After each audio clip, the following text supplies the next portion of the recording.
여러분 안녕하세요. 규호보입니다. 난이도 있는 필기 문제만 모았습니다. 총 80문제고요. 좀 어렵다 하는 문제만 추렸기 때문에 문제 번호가 섞여 있으니까 신경 쓰지 말고 편하게 풀어보세요. 1번 다음 중 장기 요양 인정서에 기재되어 있는 것은 인정서와 이용계획서를 비교하셔야 돼요. 돈 내기가 나오면 이용계획서, 인정서에는 등급과 서비스의 종류와 내용이 나온다고 했습니다. 1번 수급자의 주요 기능의 상태, 수급자 상태는 나오지 않죠? 2. 이용 한도액, 요거는 이용계획서예요. 3. 수급자 희망급여, 4. 본인 부담률, 돈 내기니까 이용계획서이다. 5. 장기요양급여의 종류나 내용, 서비스의 종류와 내용이 나오는 것이 인정서입니다. 인정서에는 일단 대상자의 이름과 주민번호가 나옵니다. 이게 바로 대상자의 인적사항이죠. 몇 등급 맞았는지 등급이 나와요. 예를 들어서 5등급 그러면 치매 등급이다 이거예요. 유효기간은요. 2022년 몇 월 며칠부터 24년 몇 월 며칠까지 2년 동안 나옵니다. 그리고 서비스의 종류와 내용에 대해서 나와요. 서비스 종류와 내용에 대해서 나오는 게 바로 인정서라는 거예요.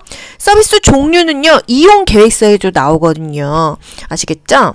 인정서는 대상자 인적사항, 규호보, 또 5등급, 유효기간 2년, 서비스의 종류와 내용이 나오면 인정서이다. 서비스의 종류와 횟수나 비용이 나오면은 이용계획서예요. 아시겠죠? 2번 등급 판정 기준에 따라 1차 판정 결과를 심의하여 장기요양 등급을 최종 판정하는 기구는 여러분 등급 최종 판정하는 기구 뭐죠? 등급판정위원회 이 정도는 딱 알고 계시죠?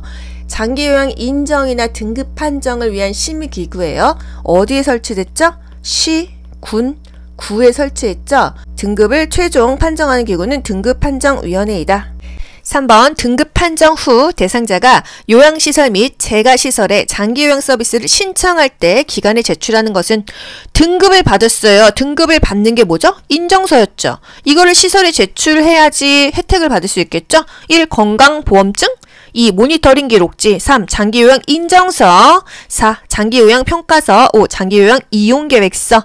일단 장기요양 인정서를 제출을 해야 됩니다. 등급이 나와 있어야 되니까요. 그리고 필요하다면 이용계획서도 제출을 하기는 해요. 하지만 일단 기관에 인정서를 제출해야 된다는 거.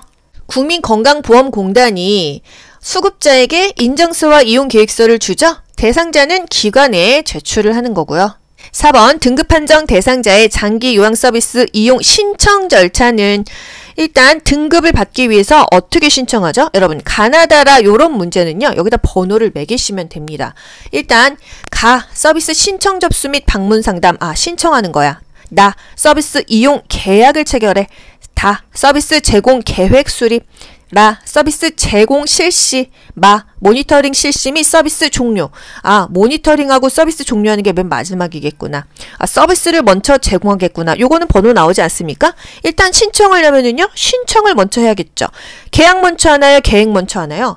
일단 우리 엄마 치매 대상자로 서비스 받으려고 하면은요. 어떤 프로그램 해주실 거예요? 비용은 얼마예요? 계획 먼저 세우고 그 다음에 계약하겠죠? 계획을 먼저 하고 계약을 한다. 계획이 먼저라는 거예요. 플랜 짜고 도장 찍는 거예요. 계약을 한다. 요 순서입니다.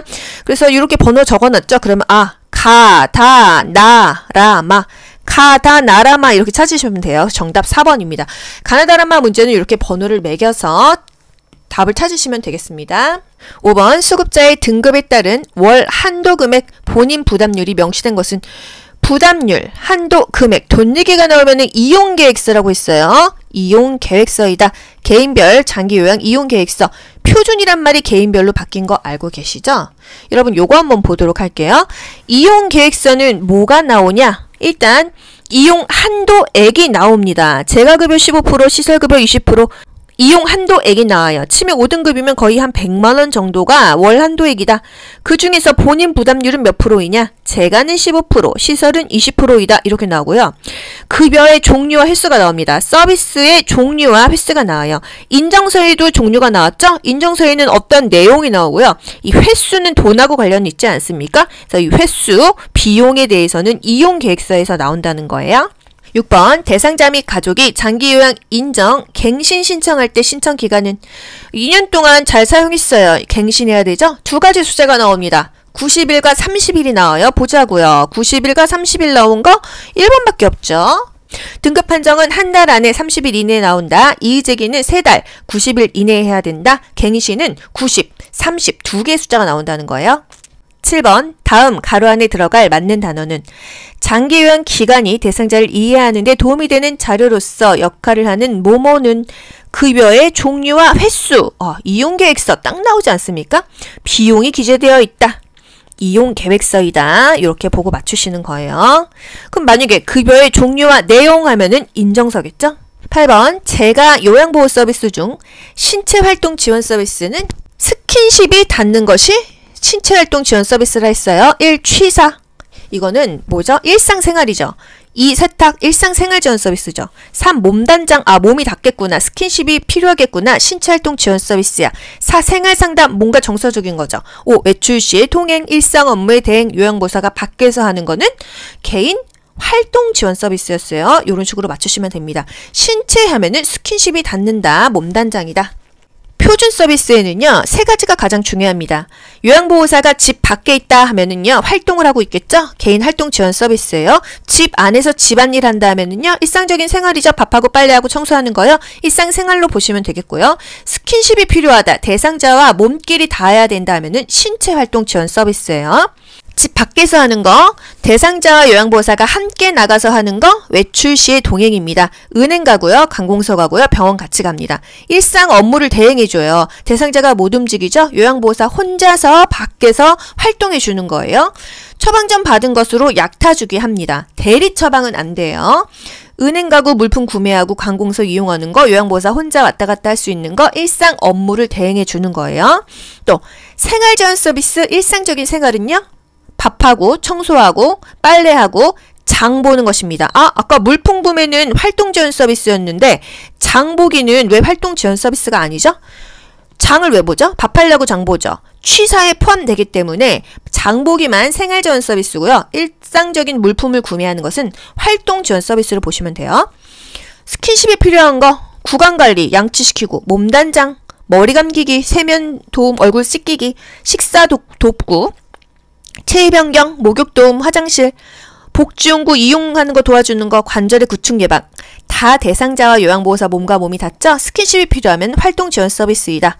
정서적으로 하는 거 정서 지원, 말벗, 격려, 위로, 상담, 의사소통. 요양보호사가 집 밖에 있다고 하면 활동 지원 서비스, 집 안에서 밥하고 청소하고 빨래하는 거 생활 지원 서비스, 몸과 몸이 닿는다. 스킨십이 필요하면 신체활동 지원 서비스예요.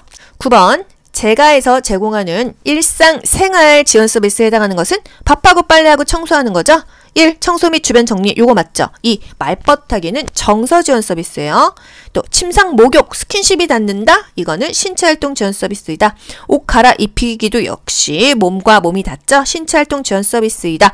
관공서 가기, 요양보호사가 집 밖에 있어 활동하는 거죠. 개인 활동 지원 서비스입니다. 10번 노인 장기 요양보험 표준 서비스 중에서 개인 활동 지원 서비스는 요양보호사가 밖에 있어요. 집 밖에 있어요. 외출 시에 통행, 일상 업무의 대행 등이 있었죠. 목욕은요, 스킨십이 닿죠. 신체활동 지원 서비스예요. 2. 함께 은행 가기, 집 밖에 가는 거 요거 맞죠. 3. 세탁하기는요, 일상 생활이죠. 또 말벗하기는요, 정서 지원 서비스. 식사 도움 역시 신체죠. 스킨십이 필요하니까요. 그래서 집 밖으로 돌아다니는 거 개인 활동 지원 서비스가 되겠습니다. 다음 보기에 해당하는 요양보호사의 역할은, 요양보호사의 역할 물어봤어요. 서술어 먼저 볼게요. 전달한다. 요것만 봐도 답은 딱 나오죠. 정보 전달자의 역할이다. 대상자의 신체적이고 심리적인 것에 대한 정보를 누구와 공유하죠? 가족, 의료진, 시설장에게 전달을 하고 의료진의 지시를 다시 대상자에게 전달해 주는 거. 중간에서 이쪽 저쪽 정보를 전달해 주는 역할이 요양보호사의 역할이 되겠습니다. 숙련된 수발자, 숙련된 서비스를 지원하는 거죠. 정보 전달자, 대상자의 신체적인 상태, 심리적인 상태를 가족, 시설장, 관리 책임자, 간호사, 의료기관, 의료진에게 정보를 전달하는 정보 전달자의 역할. 또 관찰자는요, 관찰해요. 변화를 살피죠. 변화를 확인하죠. 그렇게 한 다음에 살피고 나서 전달하는 거죠. 또 말벗과 상담자의 역할, 관계를 형성하고 대상자의 안위를 도모합니다. 동기 유발자, 아유 잘하시네요. 이렇게 대상자 스스로 신체 활동을 하도록 격려하는 거죠. 능력을 최대한 발휘하도록 동기를 유발하고 지지해주는 게 동기 유발자가 되겠어요. 옹호자, 편들어주고 지지해주고 지켜주는 게 옹호자의 역할입니다. 요양보호사는 대상자에게 숙련된 수발자, 정보의 전달자, 관찰자, 말벗과 상담자, 동기 유발자, 옹호자의 역할을 한다. 2번 노인장기 요양보험의 재원 조달 방식에 관한 설명으로 옳은 것은 돈이 어디서 나와서 대상자들에게 혜택을 주냐 이거죠. 1번 재가급의 비용은 대상자가 20%를 부담합니까? 본인 부담금이 재가는 15%. 2. 시설급의 비용은 대상자가 20% 부담이 아니라 시설은 20%예요. 재가는 15%, 시설은 20%이다. 국가에서는 20% 부담한다. 조세, 국가 같은 말이죠. 나라에서 20%를 부담해 줍니다. 4. 총 재원은 장기요양보험료와 국가 지원으로 구성됩니까? 본인 부담금 내잖아요. 본인 부담금도 낸다. 5. 장기요양보험료와 건강보험료는 공단에서 별도로 징수한다? 여러분 건강보험료는 내시죠? 장기요양보험료 따로 내신 분 계십니까? 없어요. 왜? 장기요양보험료가 건강보험료에 포함돼서 나오거든요. 여러분 한번 영수증 시간 날 때 보세요. 이 건강보험료 용지에 장기요양보험료에서 저 같은 경우는 12점 몇 프로가 이렇게 추가돼서 나오더라고요. 별도 징수가 아니라 통합 징수한다. 하지만 운영은 별도로 한다 해서 별도로 운영된다. 또 별도로 회계한다 해서 별도 회계이다. 이것까지 국가고시에 나옵니다. 별도 회계가 뭐야? 이렇게 말씀들 하셨는데요. 돈 관리는 따로 한다 이거예요. 돈은 같이 받기는 하지만 건강보험료로 같이 받기는 하지만 운영이나 회계는 돈 관리는 별도로 한다. 이렇게 기억하세요. 노인장기요양보험 재원 조달 방식. 장기요양의 보험료, 보험료는 건강보험공단에서 내는 거죠. 또 본인 부담금, 본인 부담금은 대상자가 재가는 15%, 시설은 20% 내죠. 나머지 조세, 나라에서 국가 지원으로 내준다. 20%. 보험료는 60에서 65%, 본인 부담금은 15에서 20%. 그쵸? 이렇게 재원 조달이 된다는 거 기억하세요. 3번 일상생활에서 전적으로 다른 사람의 도움이 필요한 자로 등급 물어봤죠. 여러분 요것만 봐도 사실 딱 나옵니다. 기후부 들으신 분들은 알죠? 전 일진입니다. 1등급이에요. 그쵸? 종일 침대에서 움직일 수 없는 상태로 장기요양 인정점수가 96점인 대상자의 등급은 키는 195cm입니다. 1등급은 95점 이상이면 됐는데 96점이니까 1등급입니다. 여러분 그럼 요것도 뭐 기억하셔야 되죠? 전 일진입니다. 전적으로 도움이 필요한 사람은요? 1등급이에요. 이상하죠? 이상하죠? 상당 부분 도움이 필요한 사람은 2등급이에요. 3분만 시간을 주세요. 부분적으로 도움이 필요한 사람은요? 3등급이죠. 제게 사정이 있거든요. 사정이 있거든요. 일정 부분 도움이 필요한 사람은 4등급입니다. 일단 요걸로 등급을 알 수가 있고요. 제가 길을 걷고 있는데 앞에 있는 남자가 키가 엄청 크더라고요. 저 실례하지만 키가 몇 cm세요? 저 195cm입니다. 1등급은요. 95점 이상입니다. 발 사이즈도 굉장히 크신데 발은요. 275mm입니다. 2등급은요. 75점 이상이에요. 공 들고 계시는데 이 농구공의 각도는요. 360도입니다. 3등급은요. 60점 이상입니다. 이거예요. 여러분 1, 2, 3등급 다 외우셨죠? 195, 1등급은 95점 이상이다. 275, 2등급은 75점 이상이다. 360도, 3등급은 60점 이상이다. 여기까지 외웠습니다. 그래서 이런 문제를 다 맞추실 수가 있는 거예요. 맞춰보세요. 부분적으로 도움이 필요하며 60점 이상이다 하면은요. 부분적으로 제게 3분만 시간을 주세요 해서 3등급이죠. 그리고 60점 이상이면은 3등급이에요. 이렇게 맞추시고요. 전화번호 좀 가르쳐 주세요. 451에 545입니다. 4등급은 51점 이상, 5등급은 45점 이상입니다. 이거예요. 5등급은 거의 다 치매예요. 45점 미만인 거 다 이상인데 하나 미만인 거 인지지원 등급이라는 거예요. 4번 치매, 중풍 등 노인성 질환 등으로 심신에 상당한 장애가 발생해서 도움을 필요로 하는 노인을 입소시켜 급식 요양을 제공하는 노인 의료복지시설은 물어봤습니다. 의료복지시설은 두 가지를 딱 기억을 하셔야 돼요. 의료복지시설에는요. 노인 요양, 노인 요양이란 말이 들어가죠. 노인이 간다, 요양하러 간다 해서 노인 요양 시설, 노인 요양 공생, 공동생활 가정 두 가지가 있다 이거예요. 입소자가 9명 이내인 공생은요, 어느 정도 건강한 사람들이 갑니다. 일상적인 생활을 할 수 있도록 그 집처럼 환경을 꾸며주는 거예요. 그래서 9명만 받고요. 또 어딘가 좀 더 불편합니다. 그렇게 되면은 의료진이 있어야겠죠? 그래서 시설로 가는 거예요.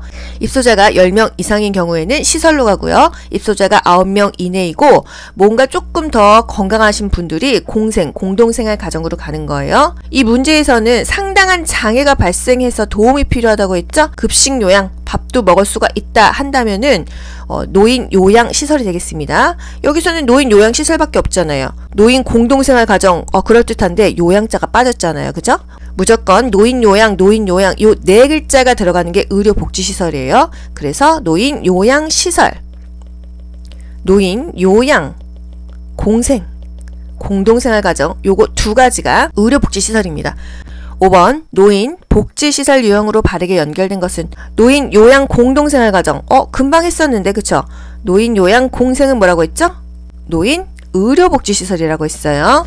단기보호, 단기보호는 뭐였죠? 재가노인 복지시설이었죠. 대가노인 복지시설. 또 노인 복지관, 이건 잘 모르겠어. 복지관은 건강한 사람들이 가겠죠? 노인이 여가를 복지하는 시설입니다. 요거 맞다. 4번 양로시설, 양로시설은 거기서 먹고 자고 하는 거죠. 노인 주거복지시설입니다. 노인 주거복지시설. 또 경로당은 건강하신 분들이 가죠. 노인 여가복지시설이에요. 여가복지시설. 그래서 정답은 여가복지시설은 노인복지관이다. 노인복지시설에는 세 가지가 있다. 주거복지시설, 의료복지시설, 여가복지시설. 일단 주거복지시설은 거기서 먹고 자고 주거하는 거죠. 양로원, 양로시설, 노인 공동생활가정, 공생, 노인 복지주택이 있다. 양로원, 공생, 주택이 주거복지시설이라는 거. 노인 의료복지시설은요, 노인 요양시설, 노인 요양, 공생, 공동생활가정이다. 두 가지죠. 여가복지시설, 건강하신 노인분들이 여가를 위한 시설이에요. 취미생활할 수 있는 노인복지관, 또 경로당, 노인교실 등이 있다. 6번 노인을 입소시켜 급식과 그 밖의 일상생활에 필요한 편의를 제공하는 노인 주거복지시설은 노인 주거복지시설 뭐 있었죠? 양로시설, 공생, 주택 있었죠? 1번 양로시설 답딱 나왔네요. 노인 요양시설은요? 노인 요양시설은 의료복지시설이었어요. 또 노인 요양, 여긴 요양자가 없죠? 공동생활 가정 역시도 의료였다. 노인 복지주택, 주택은 노인 주거복지시설이었어요. 노인 복지관, 건강한 사람들이 가는 거였잖아요. 취미생활, 노인 여가복지시설이었다는 거예요. 여가복지시설, 주거복지시설, 또 의료복지시설, 양로시설이 노인 주거복지시설이다. 양로시설, 공생, 노인복지주택, 요게 주거복지시설이라는 거. 7번 다음 사회복지 분야 중 공적 부조에 해당하는 것은 공적 부조가 뭐죠? 공공의 부조입니다. 공공부조예요. 뭔가 공공으로 부조해준다. 부조가 뭐죠? 돈을 보태준다 이거예요. 일반인이 아닙니다. 빈곤층에게 해당되는 내용이 공공부조, 공적 부조예요. 딱 보자고요. 건강보험, 연금보험, 노인장기 요양보험제도, 기초생활보장제도, 산재보험. 가난한 사람들, 빈곤층에게 해당하는 것은요, 기초생활보장제도가 되겠어요. 사회복지의 분야에는 공공부조, 사회보험, 사회서비스가 있다. 공공부조는 빈곤층을 대상으로 한다는 거예요. 국민기초생활보장제도 요거 하나만 기억할게요. 기초생활보장제도. 국민이 돈이 없어도 기초적인 생활을 할 수 있도록 보장해 주는 게 바로 공공부조, 기초생활보장제도입니다. 사회보험에는 5가지가 있어요. 국산, 건고노, 국산, 건고노, 사회보험 있습니다. 국민연금, 산업재해보상보험, 건강보험, 고용보험, 노인장기 요양보험. 요거는 직장 다니면 강제로 다 뛰어가는 돈이잖아요. 이게 사회보험이에요. 강제로 뛰어가기 때문에 사회적인 보험이다. 공공부조, 빈곤층을 대상으로 한다. 사회보험, 국산, 건고노가 있다. 사회서비스는요, 특정인이 대상입니다. 가난한 사람들 주는 거 빈곤층 대상은 공공부조였죠. 특정인은 사회서비스인데요. 어떤 특정인? 일단 나이로 아동, 청소년, 노인을 나누죠. 그리고 성별로 여성을 좀 나누고요. 장애인, 다문화 가정 요런 도움이 필요한 사람들에게 인간다운 생활을 보장해 주기 위해서 사회 서비스라는 게 있어요. 공적 부조에 해당하는 것은 빈곤층이다. 그래서 기초생활보장제도이다. 8번 노인장기요양보험제도의 재원 조달에 관한 설명으로 옳은 것은 일단 문제를 이해하셔야 돼요. 돈이 어디서 나와서 이 제도를 국민들에게 해주냐 이거예요. 1번 장기요양보험료는 건강보험료와 분리하여 징수합니까? 같이 돈을 받죠. 통합 징수한다. 왜? 건강보험료 안에 노인장기요양보험료가 한 13% 포함이 되어 있어요. 2. 장기요양보험료 납부자는 건강보험 납부자와 다르다? 같습니다. 같아요. 같다. 동일하다. 3번 의료급여 수급권자의 본인 부담금은 각 3분의 1로 경감합니까? 40에서 60% 각각 경감해 준다. 하지만 비급여 항목은 전액 본인 부담이다 했어요. 4. 국민 기초생활수급권자는 본인 부담금이 무료이다. 맞습니다. 기초생활수급권자 본인 부담금이 무료예요. 하지만 비급여 항목에 대해서는 어떻게 한다? 전액 본인 부담한다. 9번 장기요양 일반 대상자의 급여 비용 납부에 관한 설명으로 옳은 것은 1. 방문 요양 서비스는 본인이 20%를 부담해요. 방문 요양은 재가급여죠. 재가는 15%를 부담합니다. 주야간 보호 서비스, 재가 서비스는 본인이 차량 비용을 별도 부담합니까? 그냥 그 낸 돈에서 차가 와서 데려다 주고 데리고 가고 하잖아요. 그쵸? 차량 비용을 별도로 부담하지 않고 15%만 부담을 한다. 3. 방문 목욕 서비스는 재가급여죠. 본인이 15%를 부담한다. 요거 맞죠? 재가는 15%니까.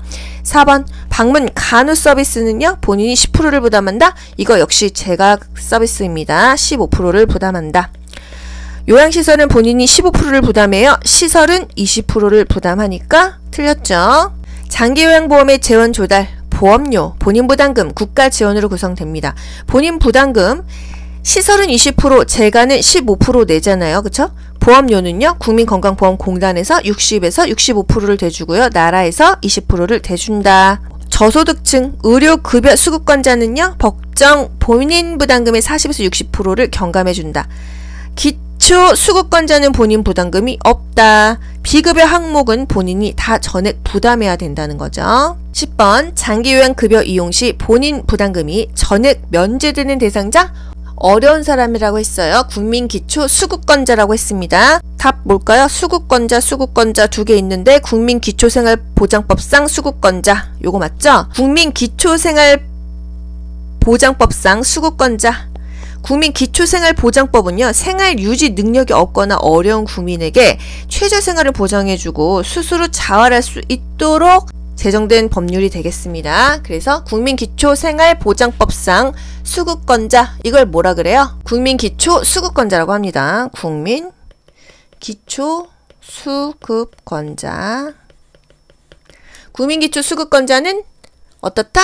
비급여 항목만 전액 부담하고 본인 부담금이 없어요. 본인 부담금이 있다 없다? 본인 부담금이 없다. 누가? 기초수급권자는 본인 부담금이 없다. 장기요양 인정 신청 및 판정 절차에 대한 설명으로 옳은 것은 1. 장기요양 인정 유효기간은 최소 1년 이상이다. 2년 이상이라고 했습니다. 2. 등급 판정은 신청서를 제출한 날로부터 30일 이내로 완료한다. 맞는 것 같죠? 3. 공단 소속 직원이 장기요양 등급을 최종 판정한다. 최종 판정하는 것은 직원이 아니라 등급판정위원회였어요. 등급판정위원회. 4. 공단은 조사 결과서를 장기요양위원회에 제출합니까? 등급판정위원회에 제출했어요. 또 5. 65세 미만 노인성 질병 대상자는 의사소견서를 제출하지 않습니까? 의사나 한의사가 발급하는 의사소견서를 제출합니다. 정답 뭐죠? 등급판정은 신청서를 제출한 날로부터 30일 이내에 완료한다. 2번 대상자를 하루 중 일정 시간 동안 보호하여 신체활동 지원 등을 제공하는 장기요양급여는 사실 일정 시간 하면 딱 나왔어요. 뭐죠? 주야간 보호죠? 글씨도 크게 되어 있네요. 일정 시간 하면 주야간 보호고요. 일정 기간 하면은 단기 보호예요. 3번 장기요양급여 중 재가급여 설명으로 바르게 연결된 것은 1. 수급자의 가정 등을 방문하여 목욕을 제공한다? 방문 목욕이죠. 2. 수급자를 방문하여 신체활동 및 가사활동을 지원한다? 방문 요양이에요. 3. 장기요양 기간에 장기간 입소해서 보호한다. 기간에 입소하는 거 뭐죠? 시설급여죠. 시설급여. 시설로 들어가는 거라서 시설급여이다. 4. 일상생활 신체활동 지원에 필요한 용구를 제공한다. 복지용구 대여하는 거잖아요. 그죠? 기타 재가급여. 기타 재가급여 또는 복지용구에 대여이다. 5번 일정 기간 동안 기간 하면은 단기의 기자다. 단기보호이다. 답 바로 나오죠. 장기요양기간에 보호해서 신체활동을 지원한다. 일정 기간 보호하는 건 단기보호고요. 일정 시간 보호하는 건 뭐죠? 주야간 보호였어요. 4번 수급자의 일상생활 신체활동 지원에 필요한 복지용구를 제공하는 장기요양 급여는 뭐냐? 복지용구 제공하는 거 기타 재가급여였죠. 장기요양급여의 세 가지 뭐 있죠? 재가급여, 시설급여, 특별 현금급여가 있습니다. 재가급여의 종류 뭐 있죠? 방문 목욕, 방문 간호, 주야간보호, 단기보호, 기타 재가급여, 그 밖에 복지용구에 대해 방문 간호가 있었어요. 방문 간호는 급여에는 포함되어 있지만 노인복지시설에는 포함이 되지 않는다. 그래서 복지용구 하면은 기타 재가급여이다. 5번 일상생활에서 상당 부분 다른 사람의 도움이 필요하고 장기요양 인정 75점인 대상자에게 해당되는 등급은 여러분 이거 뭐 기억하셔야 돼요? 이상하죠? 해서의 상자 바로 2등급 나옵니다. 요거 어떻게 하죠? 75점은요? 여러분 요거 볼게요. 1등급은요.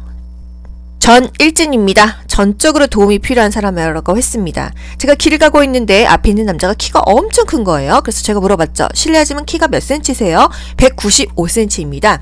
1등급은요. 95점 이상입니다. 발 사이즈는요. 275mm입니다. 2등급은요. 75점 이상이죠? 이상하죠? 상당 부분 도움이 필요한 사람이에요. 공을 들고 있었죠. 공의 각도는 했더니 360도 했어요. 3등급은 60점 이상입니다. 제게 3분만 시간을 주세요. 제가 이렇게 암기시켜 드렸었는데요. 3등급은요. 3분만 부분적으로 도움이 필요한 사람입니다. 4등급은요. 전화번호 좀 알려주세요. 451-545입니다. 했죠? 451-545입니다. 이렇게 등급 점수를 외웠었어요. 그래서 상당 부분 도움이 필요하다. 전 일진입니다. 이상하죠? 2등급이구나 알 수 있고 75점이면 275mm 이렇게 해서 2등급을 알 수 있는 거예요. 아시겠죠? 45점 미만이라고 하면은 인지지원 등급이라는 거. 장기요양 유효기간은요. 최소 2년 이상이다. 1등급은 4년마다, 2, 3, 4등급은 3년마다, 5등급은 2년마다이다. 그래서 2년마다입니다. 판정은요. 신청서 제출일로부터 30일 전까지라고 했고요. 갱신은 90일 전부터 30일 전까지 두 개의 날짜가 나온다. 통보일로부터 90일 이내에 이의제기를 할 수가 있다는 거예요. 6번 장기요양급여 중 시설급여의 장점에 해당하는 것은 1. 개인중심 생활을 할 수 있다. 이거는 재가급여의 장점이 되겠습니다. 2. 재가급여보다 본인 부담금이 저렴해요. 재가급여는 15%, 시설은요 20%예요. 더 비싸다. 3. 사생활이 존중됩니까? 이거는 재가급여의 장점이죠. 4. 종합적인 서비스를 받을 수 있다. 시설로 가면 의료진도 있기 때문에 간호사도 있기 때문에 종합적인 서비스를 받을 수가 있다. 5. 친숙한 환경에서 지낼 수 있다. 요거는 시설급여가 아니라 재가급여의 장점이 되겠습니다. 7번 노인장기 요양보험 제도에 대한 설명 중 옳은 것은 1. 보험자는 시군구이다. 보험자가 누구죠? 돈을 받고 어떤 일이 있을 때 그 돈을 내어주는 사람이에요. 우리가 돈을 어디다 내죠? 국민건강보험공단. 국민건강보험공단에다 돈을 냅니다. 그렇기 때문에 보험자는 국민건강보험공단이다. 가입자는요? 피보험자는요? 우리예요. 국민이에요. 2. 등급은 방문 조사자가 판정합니까? 사회복지사 간호사가 방문하는데 이 사람들이 판정하는 게 아니고요. 등급 판정위원회에서 판정을 합니다. 등급을 판정하는 위원회. 등급 판정위원회에서 판정한다. 3. 장기 요양 인정 신청은 본인만 가능하다. 본인이 지금 뇌졸중 걸려서 누워있으면 신청할 수가 없잖아요. 본인 되고요. 또 가족이 없으면 친족까지 됩니다. 또는 이해관계인 또 사회복지 전담 공무원도 가능하다는 거 대리 신청해 줄 수 있어요. 4. 보험급여는 재가급여, 시설급여, 특별현금급여가 있다? 맞죠? 5. 독거노인은 장기요양 인정 등급이 없어도 수급자가 된다? 등급은 무조건 있어야 됩니다. 그래서 등급 판정을 받아야지만 수급자가 된다. 장기요양보험 제도는 등급을 무조건 받아야 돼요. 정답 4번. 보험급여는 재가급여, 시설급여, 특별현금급여가 있다. 보험자는 국민건강보험공단이다. 등급은 등급판정위원회에서 판정한다. 독거노인일지라도 등급을 받아야 이 노인장기요양보험 제도의 수급자가 된다는 거. 8번. 장기요양 인정 조사 시 일상생활 수행 동작을 평가하는 항목은 1번 목욕하기, 장보기. 2. 식사하기, 버스 타기. 식사하기 맞고요. 버스 타기 아니고요. 전화 걸기, 세수하기. 4. 옷 입기, 방 밖으로 나오기. 5. 은행 업무 보기, 화장실 이용하기. 도구를 사용하느냐 아니면 내 몸만 활용할 수 있느냐 이것을 평가하는데요. 일단 일상생활 수행 동작, 옷 입고 벗기, 세수하기, 양치질하기, 목욕하기, 식사하기, 체위 변경하기, 일어나서 앉기, 옮겨 앉기, 방 밖으로 나오기, 화장실 사용하기, 대변 조절하기, 소변 조절하기. 환자 스스로 할 수 있는 것을 ADL이라고 하고요. 도구를 이용하는 거 있잖아요. IADL이라고 합니다. 버스를 탈 수 있는지, TV 리모컨을 조작할 수 있는지 이것을 IADL이라고 하고요. 그냥 ADL. Activities of Daily Living. 일상생활에서 activities, 움직일 수 있느냐. 그래서 스스로 할 수 있는 것과 도구를 사용하는 것으로 평가를 합니다. 근데 여기선 일상생활을 물어봤죠? 그렇기 때문에 뭔가 자기 몸을 스스로 케어할 수 있는 것만 체크하시면 되겠어요. 목욕하기, 식사하기, 세수하기, 옷 입기, 방 밖으로 나오기, 화장실 이용하기 정도가 되겠습니다. 9번 장기요양 등급 판정 시 다음 설명에 해당하는 대상자의 등급은 일상생활에서 부분적으로 다른 사람의 도움을 받아 외출이 가능하다.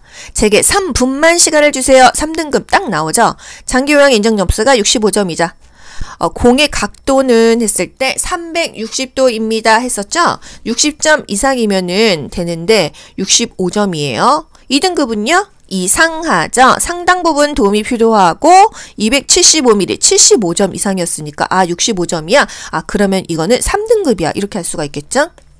여러분 보자고요. 1등급, 2등급, 3등급, 4등급, 5등급 그리고 등급 외가 있고요. 인지지원 등급이 있어요. 45점 미만이라고 한다면 인지지원 등급이었죠. 1등급은요. 전일진입니다.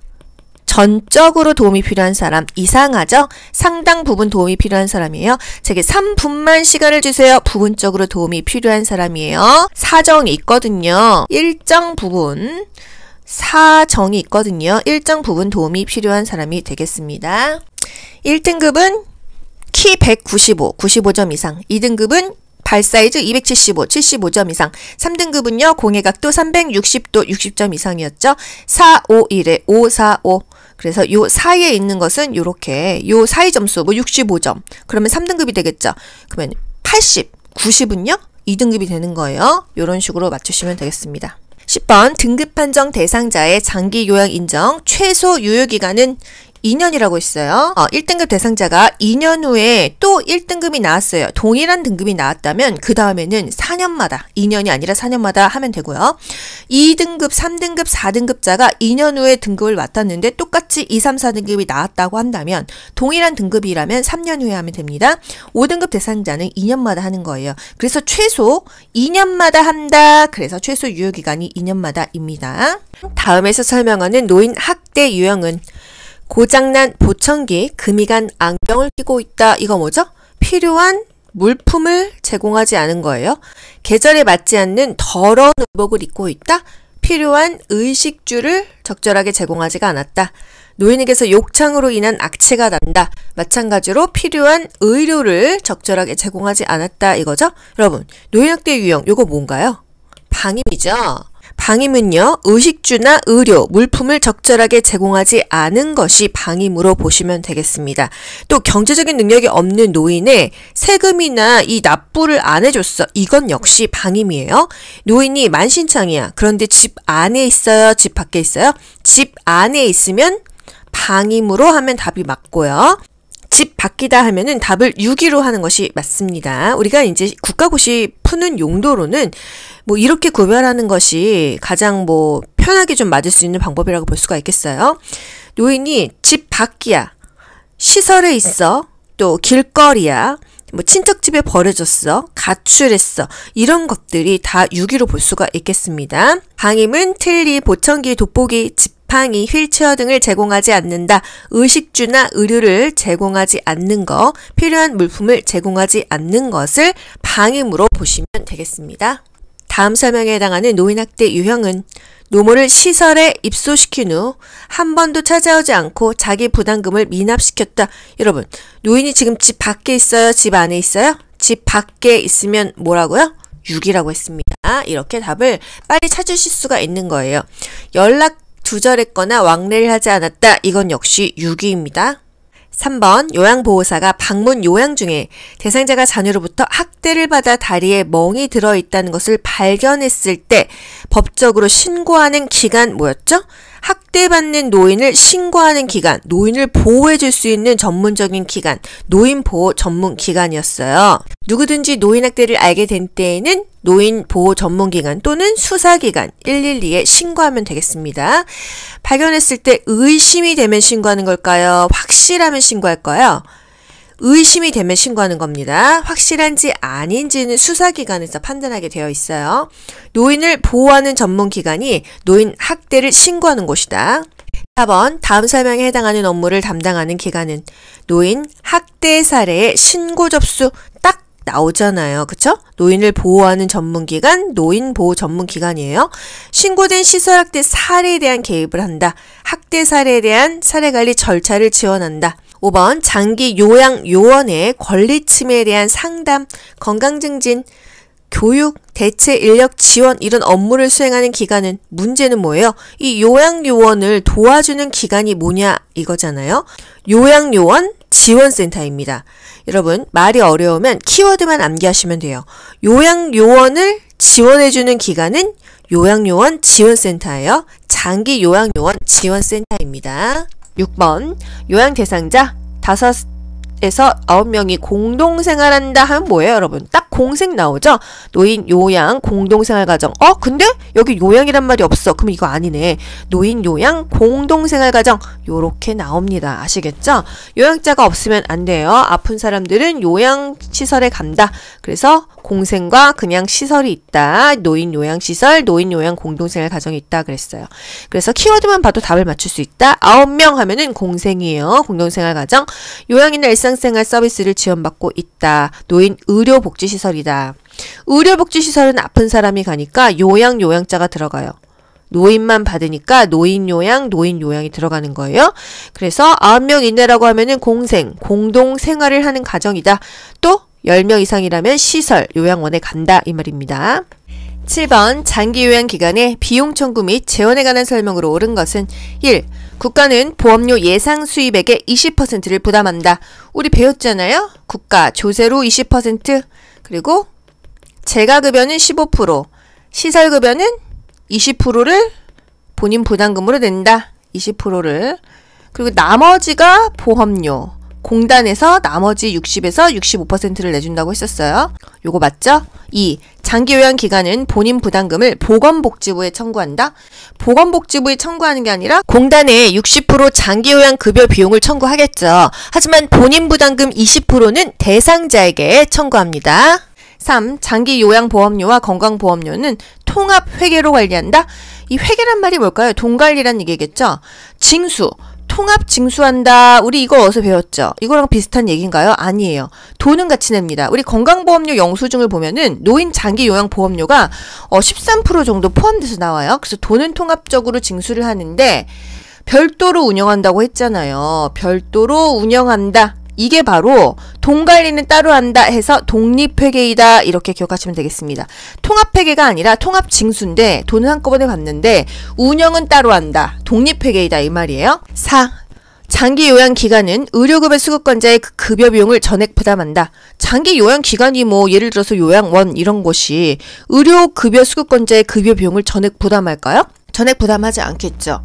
이게 요양기관에서 부담하는 게 아니라 국가나 지방자치단체에서 부담을 하는데 저소득층이나 의료급여 수급권자는요. 본인 부담금이 없는 건 아니에요. 경감해줘요. 몇 프로? 40에서 60%를 경감해준다. 그러면 본인 부담금 없는 사람이 누구예요? 기초수급권자입니다. 국민 기초수급권자. 기초수급권자만 영원이다. 본인 부담금이 없다는 거예요. 저소득층이나 의료급여 수급권자는 경감만 해주고 돈은 낸다. 5. 국민건강보험공단은 급여 비용을 연 1회 장기요양기간에 지급한다. 연 1회가 아니라 매달이죠. 매달. 당월. 매달 지급한다. 정답 1번이 되겠고요. 이게 답만 알아서 되는 문제는 아니에요.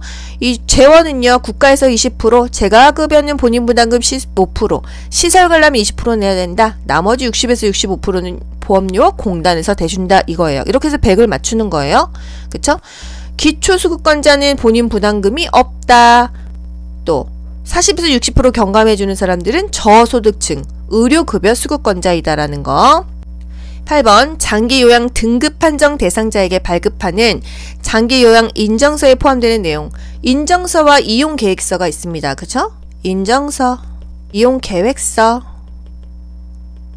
인정서에는 등급이 나온다고 했어요. 이용계획서는 돈 얘기가 나온다고 했습니다. 일단 인정서에 포함되는 내용이요. 1. 본인 부담금. 돈 얘기가 나왔네. 2. 재가급여의 한도액 돈 얘기네. 3. 장기요양 급여의 종류, 서비스의 종류. 4. 장기요양의 이용계획. 5. 보호자의 기본 인적사항. 보호자 인적사항이 아니라 대상자 본인의 인적사항이죠. 이 둘 중에 뭘까요? 장기요양 급여의 종류, 장기요양의 이용계획. 이용계획은 딱 봐도 이용계획서겠죠? 그러니까 요거는 아니더라. 그래서 장기요양 급여의 종류다. 이렇게 보기만 보고도 맞힐 수는 있고요. 인정서와 이용계획서를 비교할게요. 개인별 장기요양 이용계획서로 바뀌었죠. 표준이란 말이 아닙니다. 일단 등급이 나오고 유효기간, 그 서비스의 종류와 내용이 나온다. 5등급 치매이다. 이용계획서는요. 이 월 서비스 급여의 한도액, 또 본인 부담률, 이 서비스의 종류와 횟수, 비용에 대해서 나온다 이거예요. 표준장기요양 이용계획서와 인정서는 공단이 이 수급자에게, 대상자에게 제공을 하는 거예요. 9번 다음 중 장기요양 급여 대상자로 인정받을 수 있는 대상은, 요거 국가고시 정말 자주 나오죠? 여러분 요거 어떻게 맞춰요? 65세 이상과 65세 미만으로 나뉩니다. 나이는 65세 이상 미만 둘 다 된다. 그런데 65세 이상이면은요, 질병명에 상관이 없고 65세 이하라고 하면은요, 노인성 질병이어야 돼요. 그죠? 치매, 뇌졸중, 파킨슨 이런 노인성 질병이어야 됩니다. 둘 다 일상생활이 불편하고 거동이 잘 안 돼야 되는 거는 공통이에요. 아시겠죠? 1. 뇌출혈로 쓰러져 노인성 질환이야. 병원에 있는 70세 나이도 많어 하고 혹하고 맞지라고 하시면 안 됩니다. 왜? 병원에 있으면 이미 건강보험 혜택 받고 있죠? 이중 혜택이 안 돼요. 장기요양 급여 대상자도 혜택을 받는 거기 때문에 이거 안 된다. 2. 당뇨병을 앓고 있는 80세 여성. 당뇨병 일단 노인성 질환 아니고 불편하단 말 없죠? 그러면 아니에요. 3. 혈관성 치매로 노인성 질환이야. 거동이 불편은 맞네. 50세 여성 나이를 보지 않는다. 이게 바로 대상자가 됩니다. 4. 기초생활수급자로 관절염이 있는 70세 남성. 관절염이 있다고 했지 이게 뭐 움직일 수 없다, 거동 불편하다라는 말은 없기 때문에 아닌 거예요. 5. 난청이 있고 일상생활이 가능한 90세 노인. 난청은 상관이 없고요. 일상생활이 가능하면요 100세도 안 된다라는 거예요. 아시겠죠? 장기요양 급여의 대상자 확실하게 알고 가셔야 돼요. 거동이 불편하고 일상생활이 어려운 건 공통이고요. 65세 이상은 질병명을 보지 않습니다. 65세 미만이라면 노인성 질환인지를 보는 거예요. 치매, 파킨슨, 뇌졸중 중에서 막히면 뇌경색, 터지면 뇌출혈이죠. 거동 불편한 건 똑같아야 된다. 입원 중이라면 안 된다. 이중 혜택이 되니까. 이중 혜택은 안 된다. 퇴원 후에는 가능하다. 뇌경색으로 일상생활이 어려운 50세 남자. 나이가 어려도 된다. 뇌경색이면 노인성 질환이고 일상생활이 어렵기 때문이에요. 아시겠죠, 여러분? 뇌경색으로 거동불편한 50대 여성 되죠. 파킨슨으로 거동불편한 40대 여성 되죠. 교통사고로 신체활동이 어려운 67세 여성, 노인성 질환은 아니지만 65세 넘으면 오케이. 결핵으로 신체활동이 어려운 70세 남성, 결핵은 노인성 질환은 아니지만 신체활동이 어렵고 70세라고 하니까 65세가 넘었으니까 된다. 요렇게 대상자를 알 수가 있습니다. 65세 이상이라면 질병명에 상관이 없다. 65세 미만이라면 노인성 질환이어야 된다. 둘 다 공통적인 사항은 거동이 불편하고 일상생활이 어려워야 된다. 병원에 입원 중이라면 안 된다. 이겁니다. 10번 장기 요양 인정 절차이다. 가로 안에 들어갈 단계는 일단 신청을 합니다. 어디다 신청하죠? 가까운 국민건강보험공단에다가 우리가 가서 신청을 하면 돼요. 그러면 거기서 직원이 집으로 방문을 합니다. 방문 조사를 해요. 52개 항목에 대해서 테스트를 하고요. 1차 판정을 하고 의사소견서 제출하세요 하잖아요. 그리고 나서 자기네끼리 뭐를 하고 등급을 줍니다. 뭘 할까요? 목표 설정, 사례조사, 등급판정위원회 개최, 건강상태평가, 서비스 제공 계획의 수립. 등급을 판정하기 위해서 등급판정위원회를 개최하는 거예요. 그래서 여기서 최종 등급을 판정해 주죠. 그래서 등급이 나옵니다. 1, 2, 3, 4, 5등급 인지지원 등급, 그리고 등급 외로 또 그 등급은 없어도 복지 혜택을 받을 수 있도록 해주고 있어요. 장기요양 인정 절차 첫 번째, 국민건강보험공단에 신청한다. 직원이 방문한다. 보통 사회복지사나 간호사가 많이 옵니다. 1차 판정하고 의사소견서를 제출하게 되면은 등급판정위원회를 개최해서 최종 등급이 나온다. 이 등급이 나오는 게 뭐죠? 인정서입니다. 수급자에게 주는 거예요. 등급판정위원회를 개최한다. 이런 문제도 있어요. 최종 등급은 어디서 판정하냐? 등급판정위원회입니다. 여기서 최종 등급을 판정해서 치매니까 5등급입니다. 이렇게 인정서가 오는 거예요. 그리고 이용계획서가 하나 같이 옵니다. 월 급여 한도액이 얼마인지, 치매는 한 100만원 정도 되고요. 본인 부담금이 얼마인지, 시설급여 가려면 20% 내야 되죠. 재가급여는 15%죠. 시설급여 가려면 20%가 본인 부담금이다. 재가급여 부르면은 15%가 본인 부담금이다.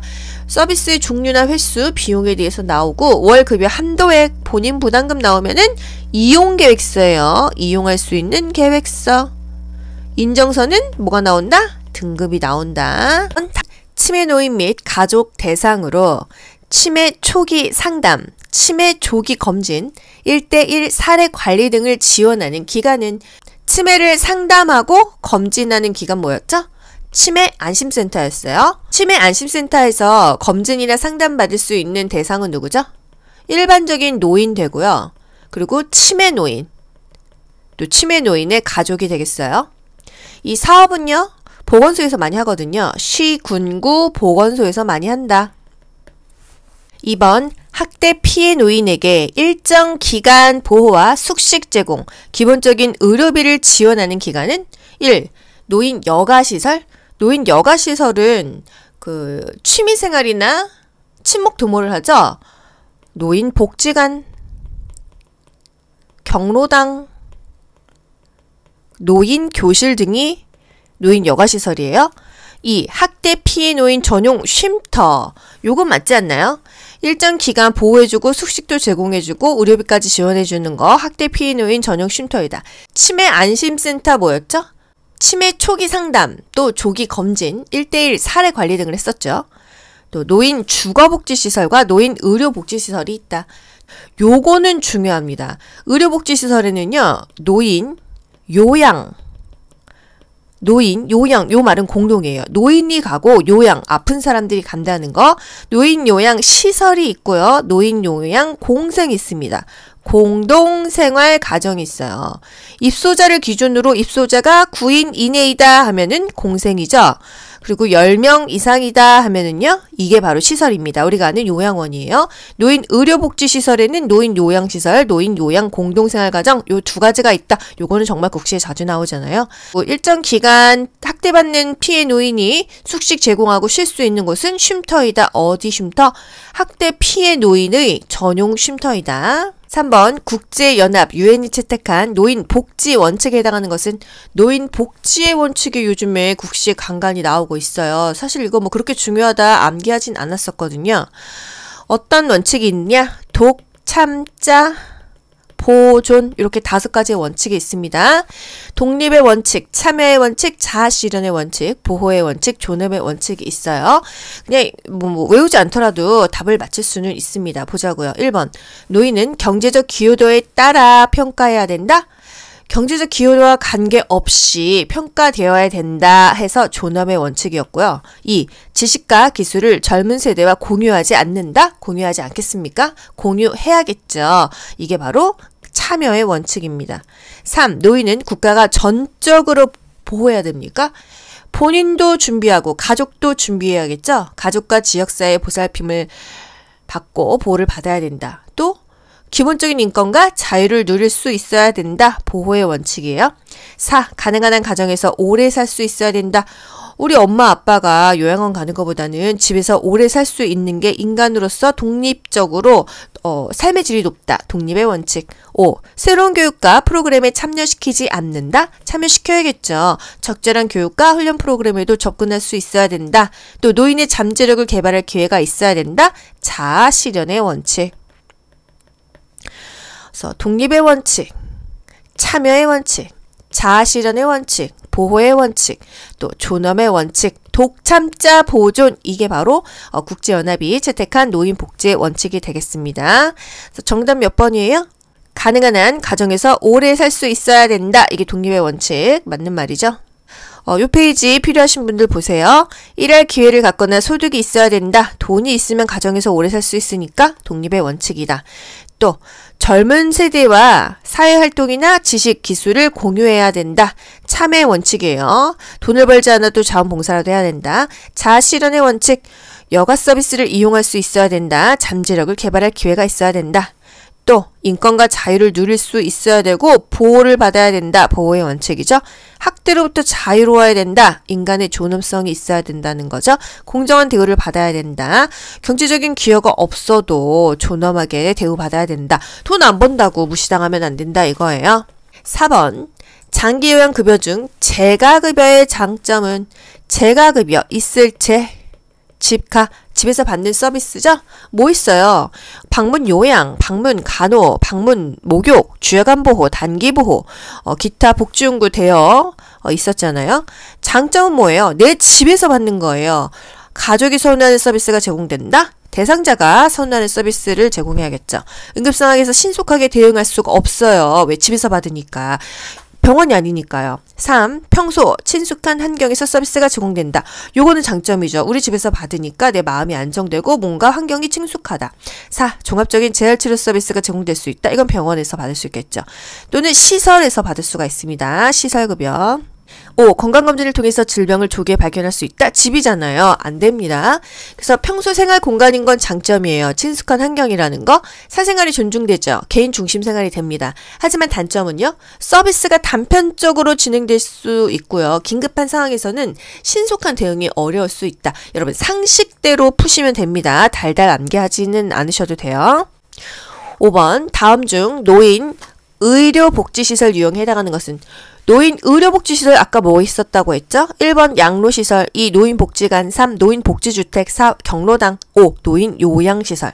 노인 그리고 요양이란 말이 들어가야 된다 그랬어요. 그래서 입소자가 10명 이상이다 하면은 노인 요양 시설이고요. 입소자가 9명 이내이다 하면은 공생, 노인 요양 공동생활 가정입니다. 어느 정도 일상생활이 되시는 분들이 그냥 이렇게 가정처럼 그룹으로 홈을 이룬다 이 말이에요. 그래서 같은 말로 그룹 홈이라고도 하는데요. 그냥 좀 이렇게 일반적인 생활을 할 수 있게 해줄 수 있고요. 조금 더 아프신 분들은 요양시설로 가서 의료진의 도움을 받아야 됩니다. 그래서 노인 의료복지시설 2가지가 있다. 입소자가 10명 이상이라면 노인 요양시설, 9명 이내라고 한다면 공생, 노인 요양 공동생활 가정이다. 요거는 정말 국가고시에 자주 나오잖아요. 6번 요양시설에서 목욕 돕기를 하고 있을 때 대상자가 뒤에서 가슴을 만지는 경우 대처 방법은 이거 뭐죠? 부적절한 성적 행동이에요. 어떻게 한다고 했죠? 단호하게 한다고 했습니다. 마무리한다, 나가버린다, 말한다, 다 단호하게 대처한다. 일단 서술어만 봐도 단호하게 대처한다. 이게 답이죠. 반응하지 않고 계속 일처리를 마무리하면 안 되죠. 왜 이러세요? 화를 내면 안 된다고 했어요. 할머니가 생각나세요? 라고 말한다. 이건 뭐 아니죠. 제가 좋으세요? 라고 말한다. 무서워요. 이러시면 안 됩니다. 손을 뿌리치면서 단호하게 대처한다. 7번 요양보호사의 직업윤리 원칙으로 옳은 것은 국가고시에 요양보호사의 직업윤리 문제가 뭐 한두 문제는 무조건 나오잖아요. 1. 대상자와 동거하는 가족의 식사도 준비한다. 대상자만 우리가 식사를 준비합니다. 노부부인 경우에는 같이 현실에서는 준비하지만요. 이론상으로는 무조건 대상자의 식사만 준비합니다. 2. 대상자가 실수할 경우 즉시 훈계에서 재발을 방지합니까? 3. 직무 교육을 통해 전문적인 지식과 기술을 습득한다. 맞죠? 교육을 통해서 전문적인 지식과 기술을 습득합니다. 4. 입소한 노인의 권리보다는 시설의 운영 규정을 중요시합니까? 아니죠. 입소 노인, 대상자가 항상 중요하다. 5. 서비스 내용과 방법이 확실하지 않을 때는 상식선에서 해결한다. 항상 확실하지 않을 때는 보고에서 그 지시에 따르면 되겠어요. 요양보호사의 직업윤리 중요하죠. 직무교육을 통해서 전문 지식과 기술을 습득한다. 기술을 지속적으로 습득한다. 방문 일정이 변경되면 사전에 양해를 구한다. 서비스 내용과 방법은 반드시 대상자의 의견을 물은 후 시행한다. 내 행동이 모든 요양보호사를 대표한다고 생각한다. 요양보호사와 대상자는 대등한 관계다. 이 정도 알고 가시죠? 추가 서비스를 요청했어 기관장에게 보고한다. 8번 다음 중 요양보호사의 윤리적 태도로 옳은 것은 1. 대상자에게 복지용구 구매를 알선한다. 구매 알선이 아니라 정보 제공만 한다고 했어요. 구매 알선 행위는 삼가고 정보 제공만 한다. 2. 대상자의 요청이 있으면 타기관에 의뢰한다. 대상자가 개인적으로 별도의 서비스 계약하지 않죠. 타기관에 의뢰하지 않습니다. 우리 기관, 요양보호사가 다니고 있는 기관에 의뢰하면 되겠어요.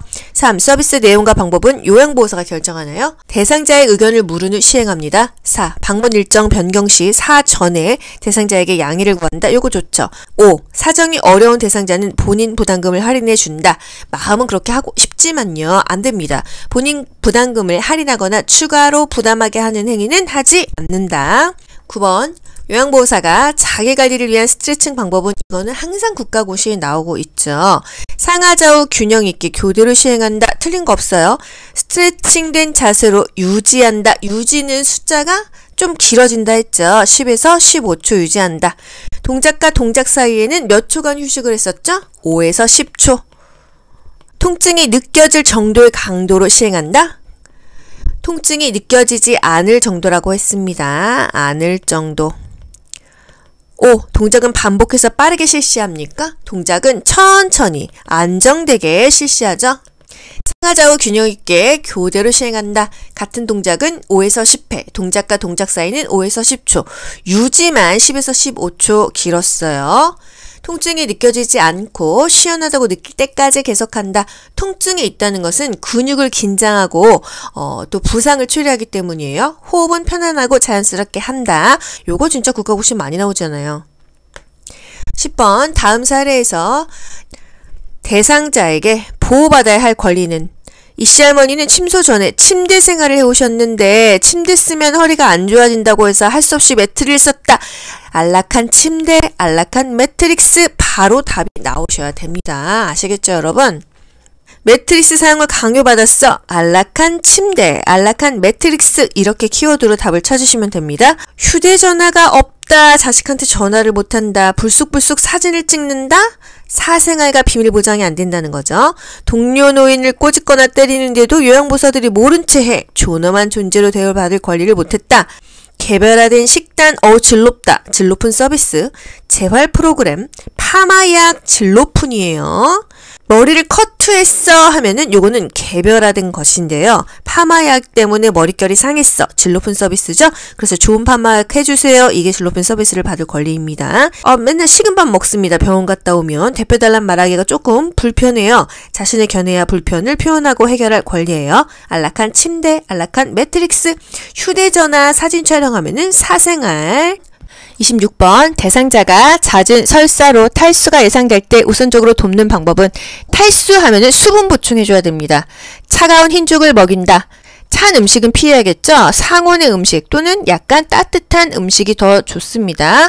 2. 우유 섭취량을 늘린다? 우유 먹으면 뭔가 유제품 먹으면 설사 더하지 않나요? 3. 식이섬유 고지방을 준다? 식이섬유가 오히려 더 밑으로 쭉쭉 빼내줘서 조금 자제하는 게 좋다.